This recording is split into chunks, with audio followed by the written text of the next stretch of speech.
لیلۃ القدر اپنے دامن میں اتنی رحمتیں رکھتی ہیں کہ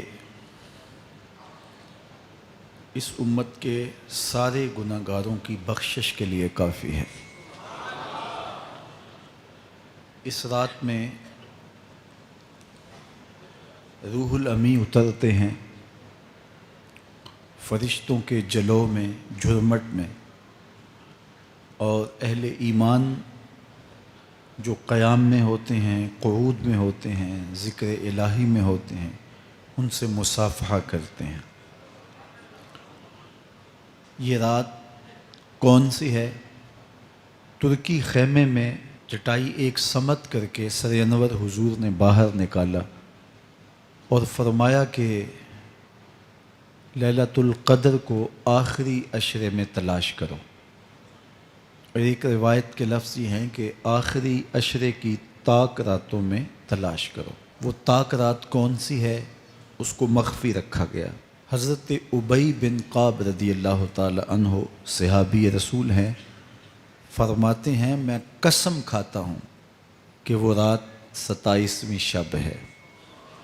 حضرت بایزید بسطامی علیہ رحمہ فرماتے ہیں مجھے زندگی میں یہ رات 2 بار ملی ہے اور دونوں بار 27ویں شب ہی تھی۔ تو ہم اللہ کی بارگاہ میں امید کا دامن پھیلائے ہیں کہ یہی شب ہو اور اس کے دامن سے پھوٹتی ضیائیں ہمارے اندر کے اندھیروں کو ختم کرنے کا ذریعہ بنے۔ یہ راتیں آتی ہیں اور چلی جاتی ہیں، اور ایک وقت آئے گا کہ یہ راتیں آئیں گی اور ہم نہیں ہوں گے۔ کتنے لوگ ایسے ہیں جو پچھلے سال تھے لیکن آج نہیں ہیں، ان سے گزشتہ سالوں میں تھے آج نہیں ہیں۔ تو یہ جو میسر راتیں ہیں ان کے دامن سے پھوٹتی ضیائیں ہمیں اپنے اندر سمو لینی چاہیے کہ ہم دنیا پہ نہ بھی ہوں گے تو یہاں سے جو ہم نے نور لیا ہوگا وہ قبر میں بھی چراغاں کرے۔ باطن کی روشنی، اندر کے اجالے اور روح کا چراغاں اس رات کے دامن سے لیا جا سکتا ہے۔ حضور علیہ السلام رمضان المبارک کے آخری عشرے میں کثرت کے ساتھ عبادت کرتے تھے۔ حضرت سیدہ عائشہ رضی اللہ تعالی عنہا فرماتی ہیں کہ حضور کمر بستہ ہو جاتے اور اپنا تہ بند کس کے باندھ لیتے، خود بھی جاگتے اور اہل خانہ کو بھی بیدار رکھتے۔ یہ ایک رات 1000 مہینے کی عبادتوں سے افضل، بہتر اور بھاری ہے۔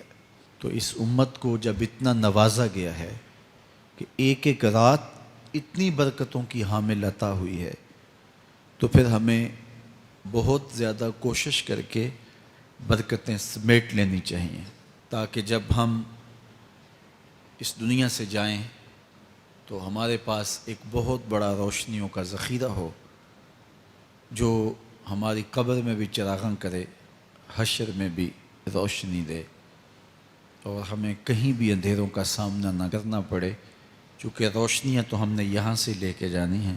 تو میں اللہ کی بارگاہ میں آپ سب کے لیے دعا گو ہوں، آپ میرے لیے دعا گو رہیں کہ اس شب نور کی برکتیں ہمیں نصیب ہوں۔ حضور نے ارشاد فرمایا جس نے لیلۃ القدر میں قیام کیا ایمان اور محاسبہ نفس کے ساتھ، اللہ اس کے پچھلے سارے گناہ معاف فرما دیتا ہے۔